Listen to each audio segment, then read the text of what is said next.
everyone. Good afternoon. This is your afternoon host, Vivian S. de Guzman. I am a human MRI and the #1 money magnet activator.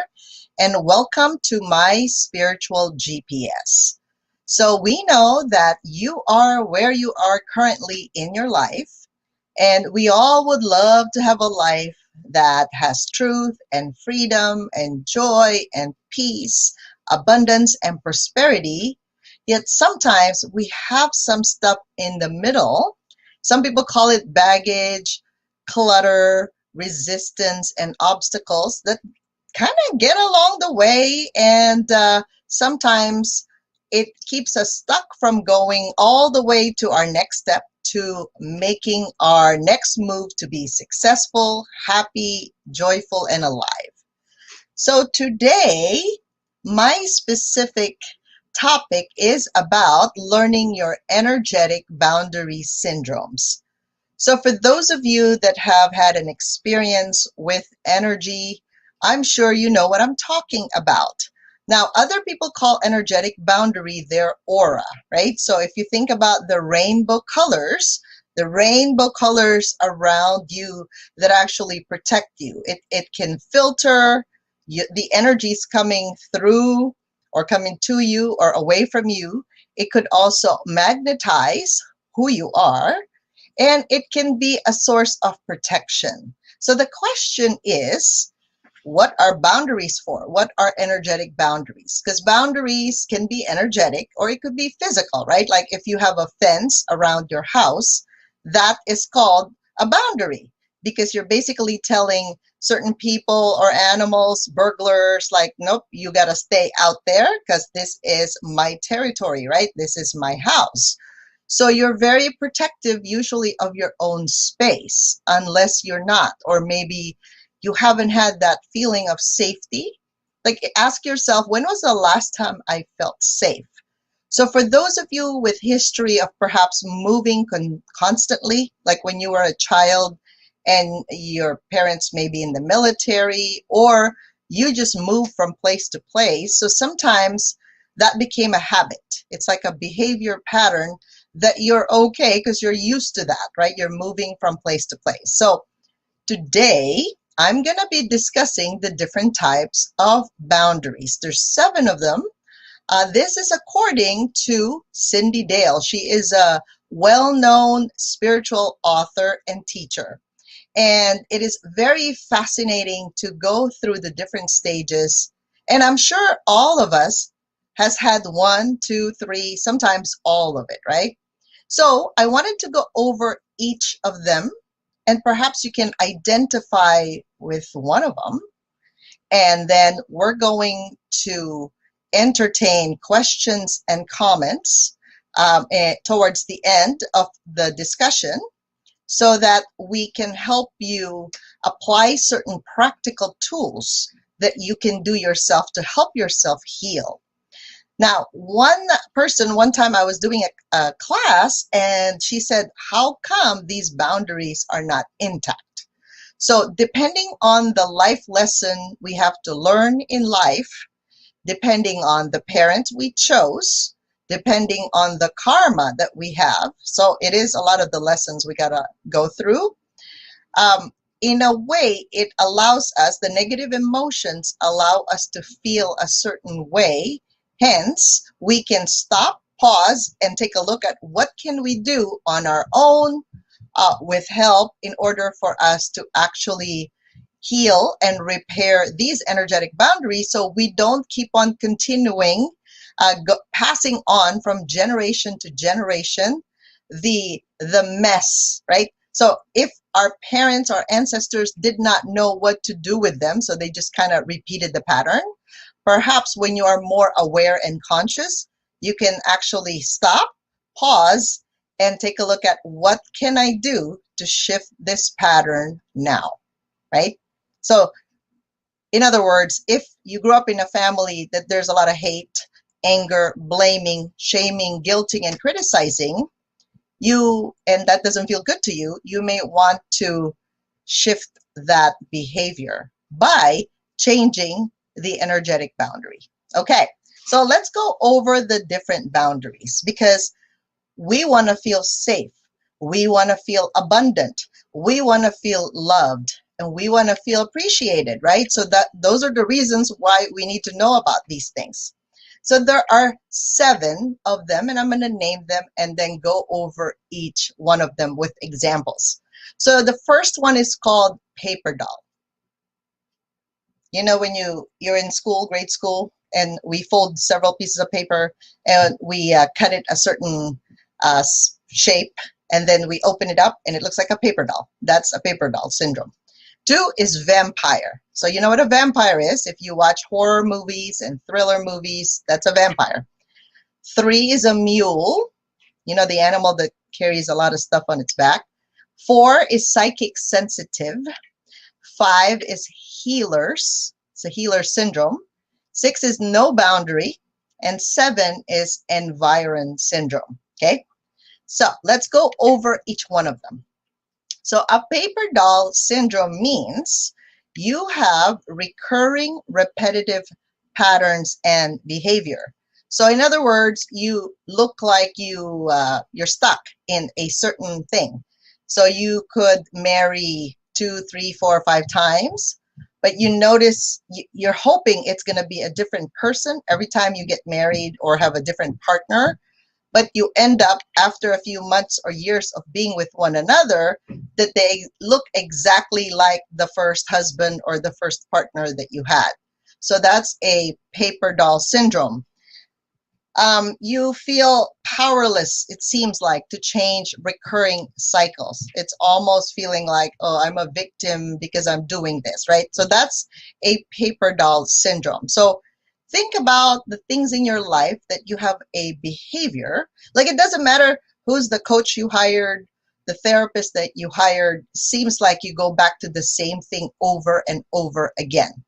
That is a paper doll syndrome.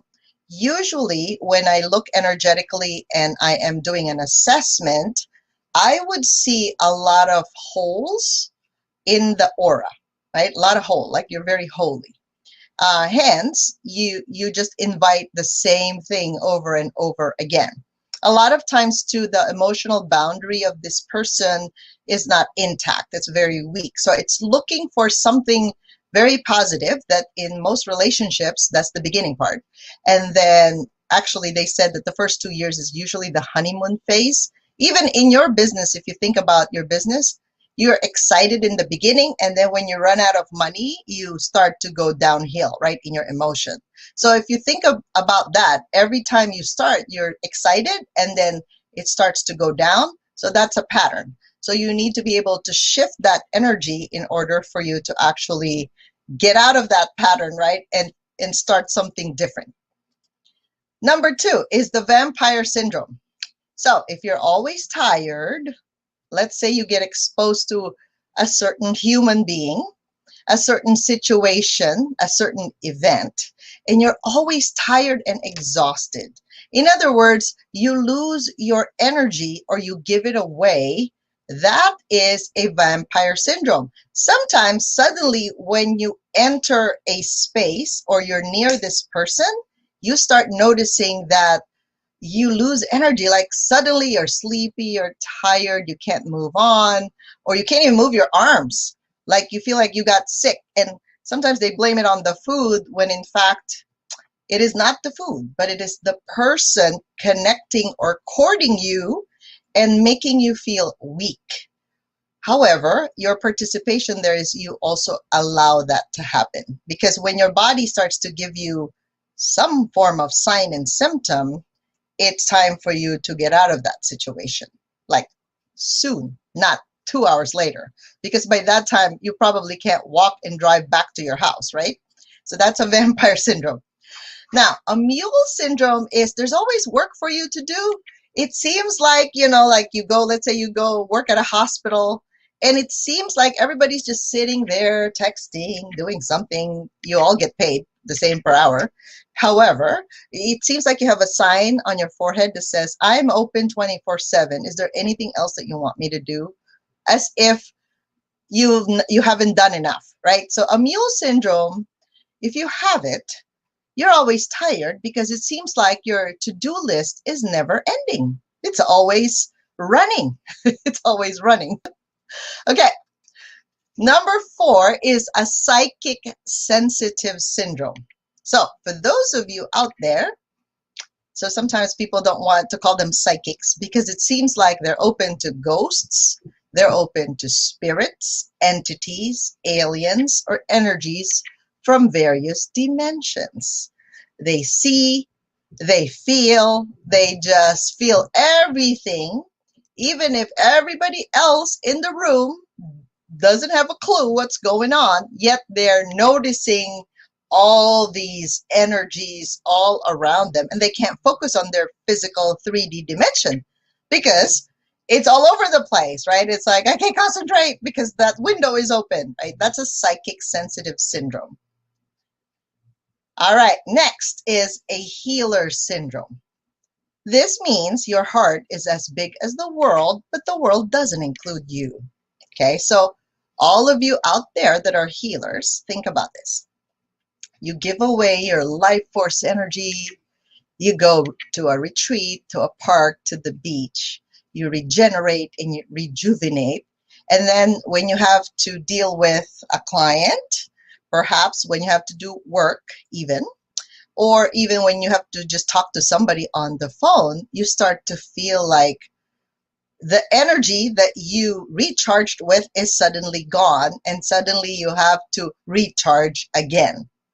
So that's a healer syndrome. You give out energy, but you don't know how to take in good energy. It seems like all you take on is the problematic energy, the negative energy, the difficult, heavy energies. Okay, so that's a healer syndrome. It's almost like a one-way movement of energy.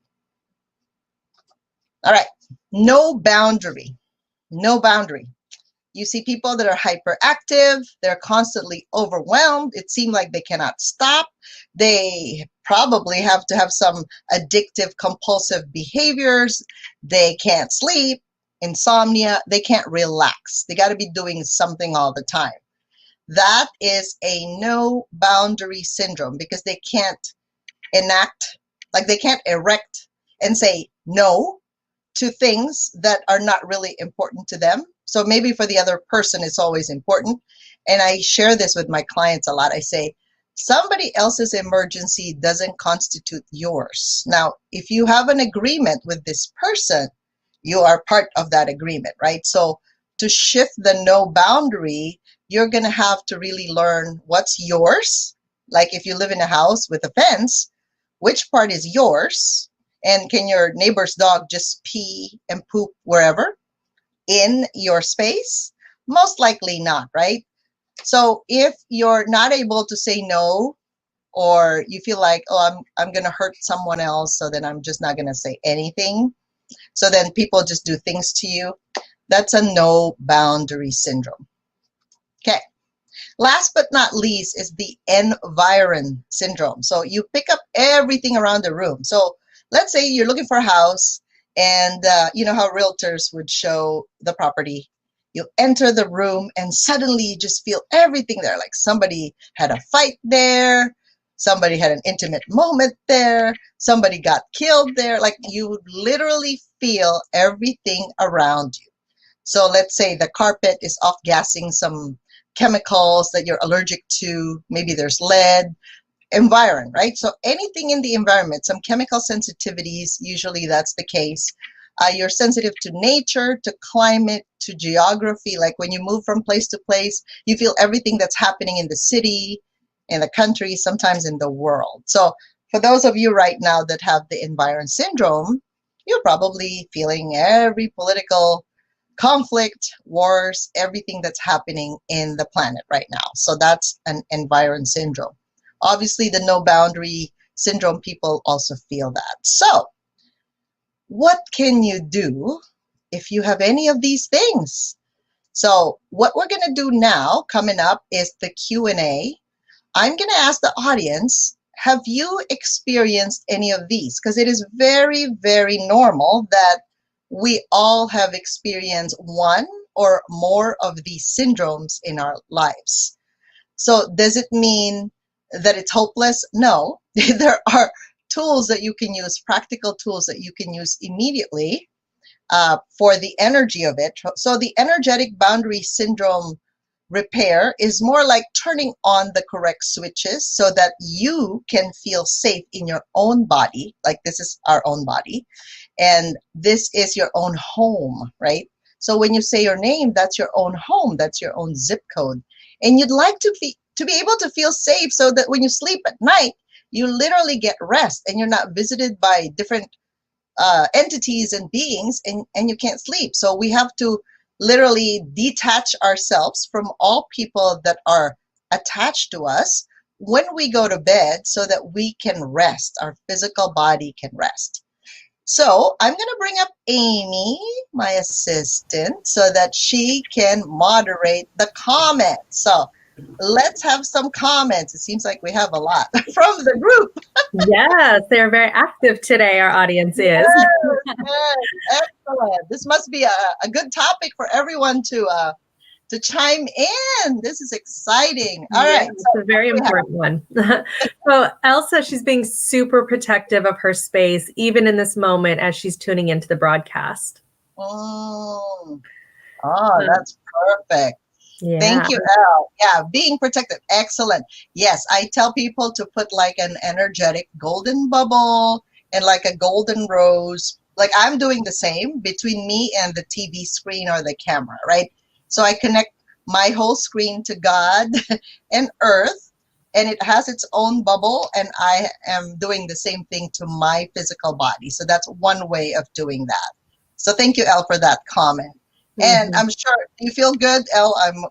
Let's see how she's doing with this exercise, right? So being very conscious of how you move through life on a daily basis. That's very good. Anybody else that we have there? Yeah, Elle also shared with us, creating and enforcing boundaries is such a huge opportunity for me.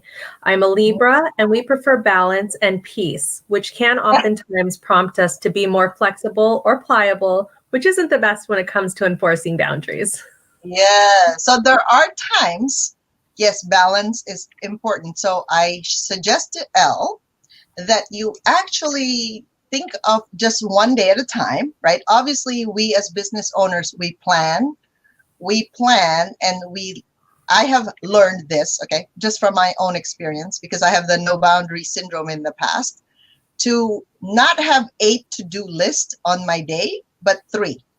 Like prioritize my to-do list, like that's super important, and it's gonna move me towards, let's say, my weekly goal or my monthly goal. So by the way, I'm doing this segment, right? Because October, as we know, is release and recover. We also know that during October, the veil is thin, meaning the opening to the other side, to the spiritual side, where our ancestors, the dead people, ghosts, that's super thin, literally right now. It's October. That's how they move towards Halloween, right? We have certain celebrations as a collective that we started bringing into the physicality of things. Now, does that mean that those are bad? Not necessarily. For those of you that are super sensitive to energy, you feel this. You feel the Mercury retrograde today, right? Communication is a little bit slow. So it's almost like an optical illusion. Let's say I'm running and I'm running, let's say 10 miles an hour, but in your optical illusion, I'm doing it at 2 miles an hour. So I have to repeat myself a few times and perhaps speak a little slower and not expect that the other person will get me immediately. I can even ask, Amy, did you hear what I said? So I usually, during Mercury retrograde, tend to repeat myself a few times. Like that's how you can handle that, okay? So yeah, think of it as a day is a lifetime. So I only have to do 3 things. If I don't wake up tomorrow, I'm happy because I feel accomplished. I've done 3 things today. That's it. That's all I'm doing today. This is my second important task. And the third one is Prosperity Mindset Bootcamp is this afternoon at 4 o'clock. For those who haven't joined us yet, go to viviandeguzman.com and you scroll down, you'll see what it is. So we're starting today. Okay, awesome. Anything else, Amy? Yeah, Elle had also shared what a revelation she had. She said, I've definitely been in the company of draining energy. So we're going back to that vampire energy or the vampire syndrome. What an aha moment. Okay. Mhm. And this is very important, you guys, that we were trained. I was trained, like, be nice to people, be polite, don't be rude, don't leave them when they're still talking. And some of my friends and relatives talk a lot. And they talk about the same thing. Repeat, repeat, repeat like a cycle. And I have learned to say, oh, I'm sorry, I have to go to the bathroom. So that's how you can cut the conversation. Or you can go, did you smell that? Is there popcorn burning? Like, you literally, we call that a pattern interrupt.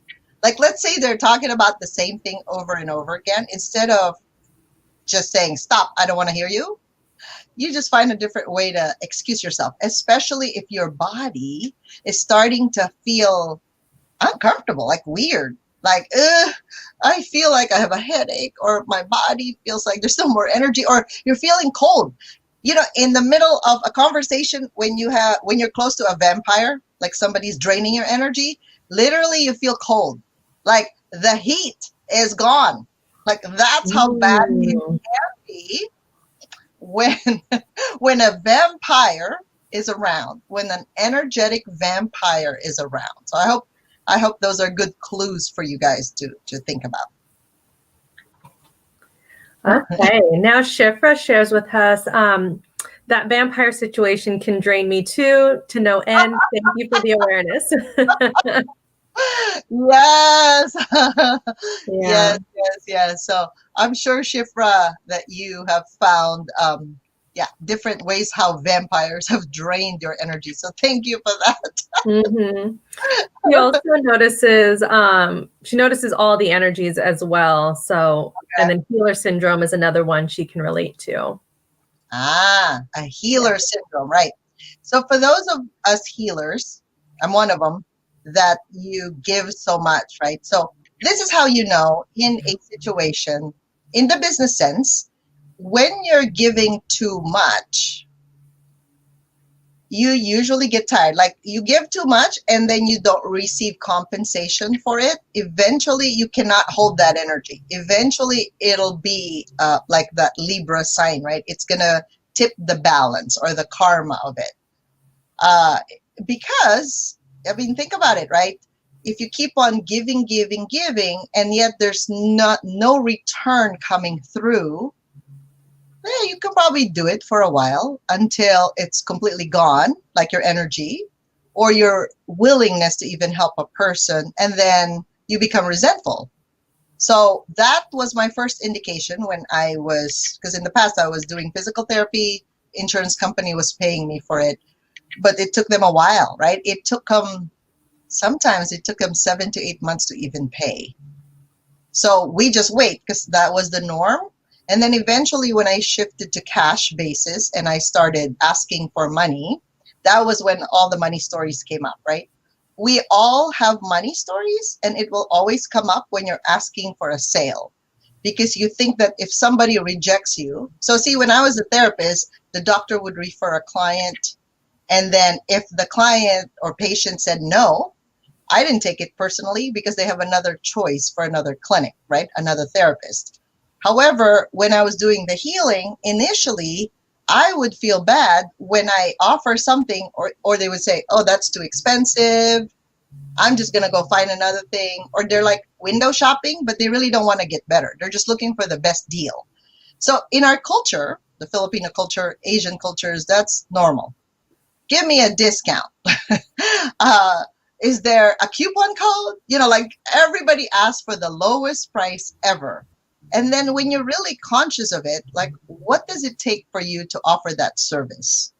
What are you really are you giving value? Are you giving more than enough of what you agreed upon? So it becomes a different story this time, And you really, when you start to bring up that energy of confidence and value to what you offer, and they can't find it anywhere else, they have their free will to choose where they go, right? But that money story will always come up every time you ask for a sale, or if you increase your charges, or if you're changing practice, that will always be there. But it's your commitment to your health.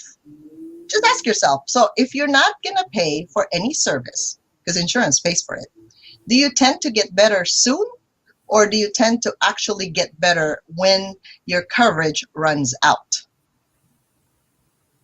Right? Just think about that. Interesting. Versus if you are to pay, let's say $500, $1,000 for a session, in your head, don't you like get better really quick? Or you're thinking, I better get my money's worth. It's a different energy versus if you have 12 visits, you're expecting it'll take you 12 sessions to actually get better. You're not going to get better in 3 days unless your time is so valuable that you actually would pay for a service because you want to get better now. See, a business owner doesn't have days off, doesn't have time to be sick, usually. Because in the beginning of a business, if you don't work, you don't get paid. Versus if you are an employee and you have sick time, you usually find ways to get sick so that you can use that sick time because it's free money. Two completely different outlook in life, right?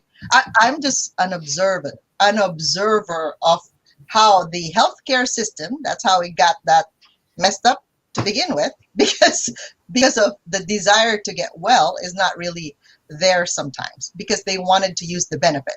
So if somebody says, hey, you have a benefit for heart surgery, would you like to take advantage of it, even if you don't have any heart problem? It's a benefit, right? So think about the way you think, because your own habits somehow kind of shape your boundary. So interesting. Ooh, that's kind of heavy, but that's the reality of it. We're here to deliver the truth. That's right. Anybody else? Let's see. Shipra also said she can bring in good energy, so delete that one. And then her next question is, can we have a few of these syndromes? Yes, definitely. We can have 1, 2, 3, and all of it. Sometimes all of it. Yeah. Yeah. It looks like that's what Lauren. Oh, he has a question again. I don't know if that's been handled. So how do you handle vampires? Feel your body. Feel your body while you're in the situation. And if you start to feel cold, or your energy just starts to go down, you feel sleepy or you're tired suddenly, it's time for you to get out of that conversation and not a minute later. A lot of times before I even go to a party or any event, I kind of sense it from my car and I look at the energy and I sense it and I feel like I ask my body, how many hours can I optimally handle here? And if my body says, I go, is it minutes, hours? And then so I muscle test that. And if my body says 2 hours, then I just look at my clock and set the time that within 2 hours, I'm going to get out of here. That's, I listen to my body, because your body, even in human design, is your unconscious signal that something is not quite right. So our bodies are good barometers and thermometers for us. We're supposed to listen to it. It's when we go past the feeling, like, that's okay, you're just thinking of something. It's possible you might have a negative thought about that particular party. Think about Halloween, think about Thanksgiving. If you have negative thoughts and emotions about those holidays, yeah, you're not going to last very long in that party. like your body will probably tell you, get out of here, in 30 minutes, right? So you set the tone, you recharge, you fix your own boundary, right? You give yourself a lot of time to rejuvenate, so you have a lot of energy, not for anybody to steal, but for you to keep, for you to run up and down your spine, not sideways, giving it away to everybody that just comes your way. Yeah. Interesting. So Lauren asks, is it possible to be a giver and receiver as a vampire syndrome? Is it possible to be a giver and receiver? Okay. I think this is the one. Okay. Mm-hmm. You're giving energy. No, a vampire is usually you're giving it away. So the answer there is no, Lauren. So vampire is someone's taking it away, but I guess your question is, are you unconsciously or subconsciously or unwillingly giving it away? I guess that's what the question is about, right?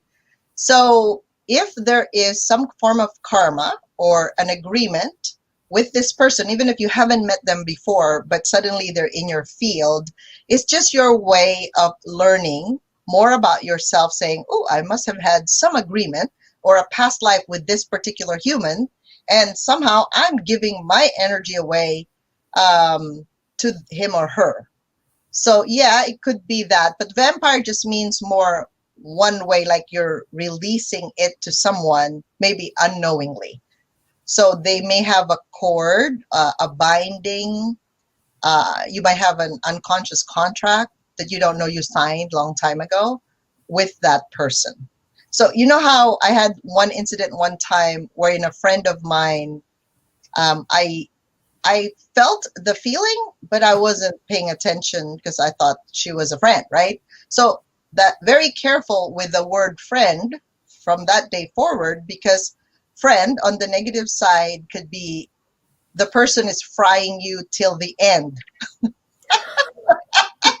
So that's the other option, right? Like, so are you my friend? You know, like we're good together, but when you're growing and expanding and you're dimming my light and you're better than me, then I don't want you to be my friend. Like you're only my friend if you're you're good to me and you stay by me all the time. So that's not a true friend, right? A friend would cheer you up, lift you up, be happy for you, and be, you're motivating you because you're growing. So you want to lift each other up. That's a definition for me of a friend, so that you both grow and expand, so you can share more light to the world. That's how I look at a friend. So, and it is okay as a friend to say, you're not quite doing this to me. How can we make this work? So, you patch it up, right? Like it's not all rosy, because you're also there when they're in need of your help. It's just you don't want the person to be a victim all the time and you're the one always lifting them up. Does that make sense? Yeah. So you want to have that good flow on both sides. So, yep. Let's see. Elle shares with us. Yes, I'm feeling great because I was very intentional and apologetic about enforcing my boundaries. Such an empowered space to be in. Thank you. Yes. She is unapologetic. You shouldn't really apologize for, oh, by the way, I'm taking a day off today. I don't want to talk to anyone or text anyone. Is that okay? You don't even have to ask for permission. I usually just post it. I am unavailable. I'm on vacation. Goodbye. Like, please don't talk to me for the next week. That's how I usually address people. It's very direct, right? So some people can't handle the directness. That's one of my gates in human design. I forgot about it, but it's a specific gate that I use. So somehow I cut through the chase. It's very chilling to the bone. Well, at least you know where I'm at. You know exactly where I'm at and what I'm saying. That's Vivian. Oh my gosh. All right. Any other questions that we have? Let's see. Shifra looks like she felt a little bit confused. So she says she cannot relate to healers. So as a healer, when someone takes advantage of you. But you let them. So a healer, you give good energy, but you receive all the bad energy. That's the healer syndrome. So then the healer has to clear and has to rejuvenate himself or herself after a session. That's why most healers, you'll notice there's always a break. Like, well, we need to take a break. So either we wash our hands, even doctors, if you think about going from patient to patient, they usually have to take off their gloves, wash their hands, especially now, right, during COVID season. That's the in-between break. However, those few seconds is not enough to really move the energy, right? So sometimes I've heard these horror stories in the past wherein a doctor, let's say, was looking at, let's say, a diagnostic exam, right? An x-ray of some sort or some test, maybe that the person had cancer. But then you know how they don't have a lot of time sometimes? They just rub and then go to the next patient. And then they see another, almost the same thing. Because you know how your vision has memory? Like our senses have memory. Like you just look at, let's say, a tumor and a cancer. And then when you go to the other x-ray film, you somehow see it again. Almost like the illusion of you still had it. So you may not have that break in between to properly diagnose this patient sometimes because you were looking at the memory of your brain from the previous test that you looked at.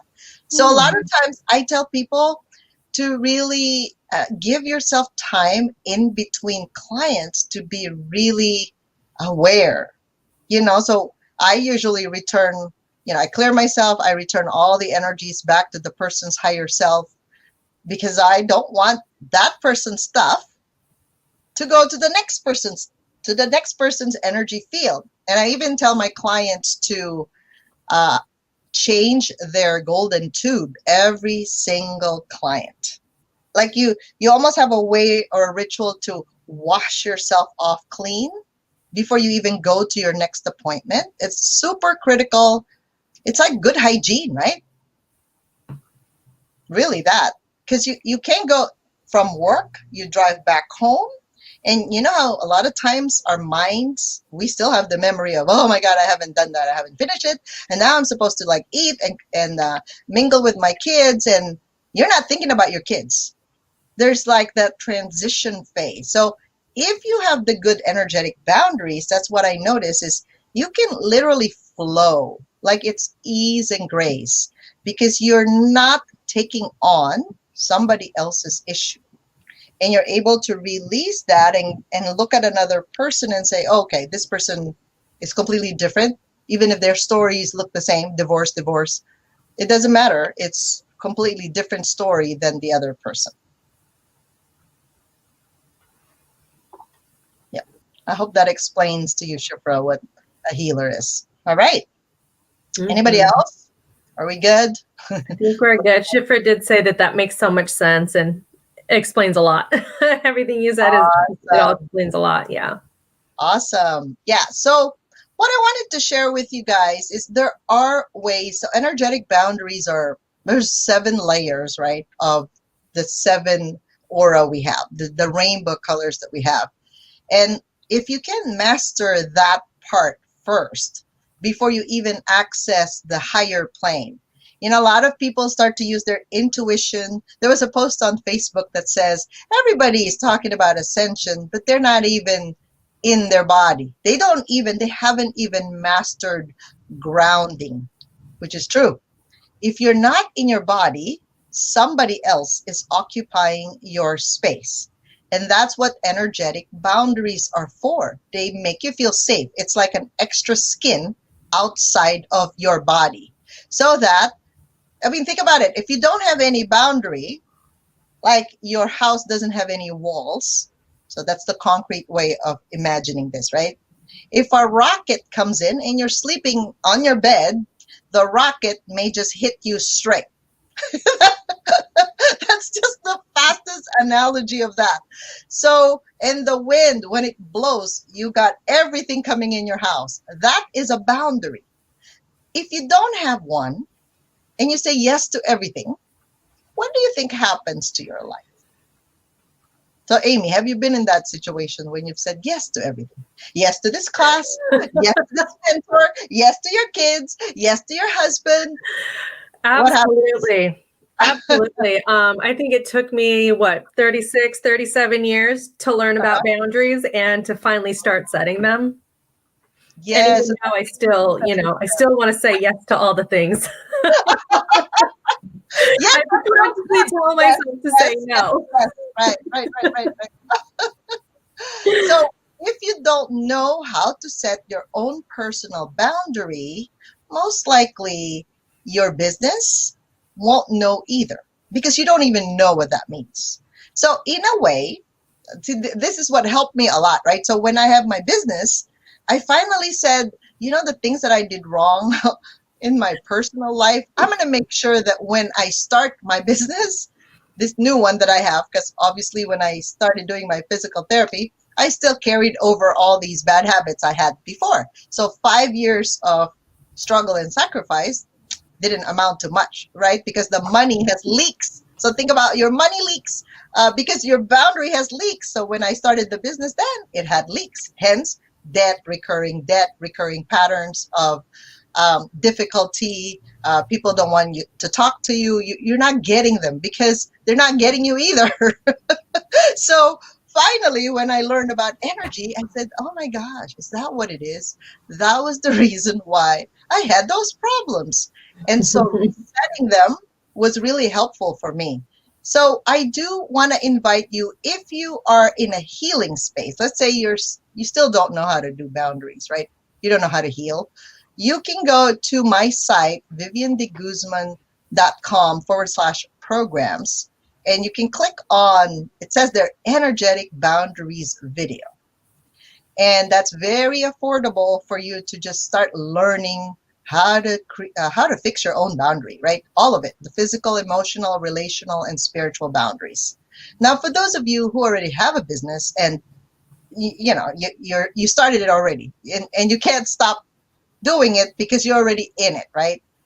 You can go to my upcoming event on Friday, uplevel2020.com. We still have $100 off until this Friday, okay? So if you'd like to experience a session with me, you can go to the VIP page. Or if you just like the event itself, wherein we do spiritual business clearing and healing, and I'll teach you how to intuitively set up your next year using your intuition, right? Not clashing from emotions or logic, but combining them together and really coming from a place of centeredness. You can go to uplevel2020.com and join me from 9 to 5. We're also going to do this live at the sanctuary. So if you're interested, check it out. All right. So thank you, Amy, and thank you, everyone, for participating today. And obviously, I have another show tomorrow called My Spiritual Money RX, also at 12 o'clock in a different network.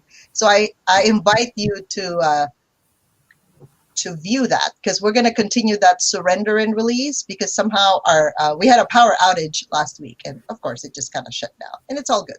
So so I won't keep you hanging, and we'll make sure that we address your whatever you needed to surrender and release. Okay? All right. Well, thank you so much, and everybody have a great afternoon, and hope this helps you a lot in your daily life. Bye. Bye.